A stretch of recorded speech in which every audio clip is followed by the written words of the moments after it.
पाकिस्तान को वैश्विक मंच पर बेनकाब करने के लिए भारत से विदेश भेजे गए प्रतिनिधिमंडल पर सियासी बवाल शुरू हो गया है। अब कांग्रेस ने डेलीगेशन में मध्य प्रदेश से किसी भी सांसद को शामिल नहीं किए जाने पर सवाल खड़ा किया। कांग्रेस ने सवाल पूछा है कि क्या प्रदेश के किसी सांसद में इतनी भी योग्यता नहीं कि उसे प्रतिनिधिमंडल का हिस्सा बनाया जाए।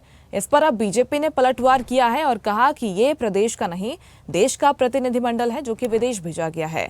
आपको बता दें कि मध्य प्रदेश की सभी 29 लोकसभा सीटें इस समय बीजेपी के पास हैं। इसकी वजह से कांग्रेस इसका विरोध कर रही है।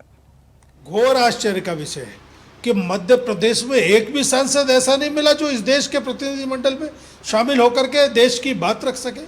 मुझे लगता है कि सरकार के पास ऐसा कोई पैमाना नहीं है जो स्वच्छता के साथ इस बात की जांच कर सके। मध्य प्रदेश के सांसदों को आपने यहाँ लाकर विधायक बना दिया। क्या उनके अंदर योग्यता नहीं थी? क्या वो देश चलाने में सक्षम नहीं थे? सरकार को पुनर्विचार करना चाहिए और मध्य प्रदेश से यदि सांसद शामिल होते तो निश्चित तौर पर आज मध्य प्रदेश का सिर गौरव से ऊंचा हो गया होता।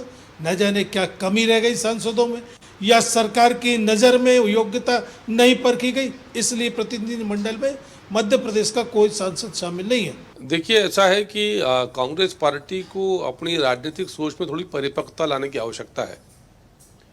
ये जो विषय है ये मध्य प्रदेश का और किसी राज्य का विषय नहीं, भारत देश का विषय है।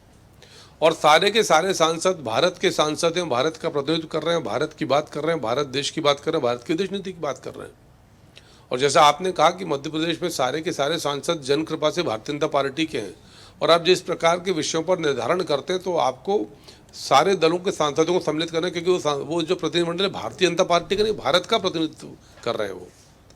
तो एकता अखंडता के विषय पर, भारत के हित के विषय पर इस प्रकार की सस्ती राजनीति करना कांग्रेस पार्टी को जरूर शोभा देता है, पर हम वही करते हैं जो देश हित में होता है। लेटेस्ट खबरों के लिए लाइक, फॉलो और यूट्यूब पर सब्सक्राइब करें, बेल आइकन दबाएं, साथ ही विजिट करें swedishlive.com पर।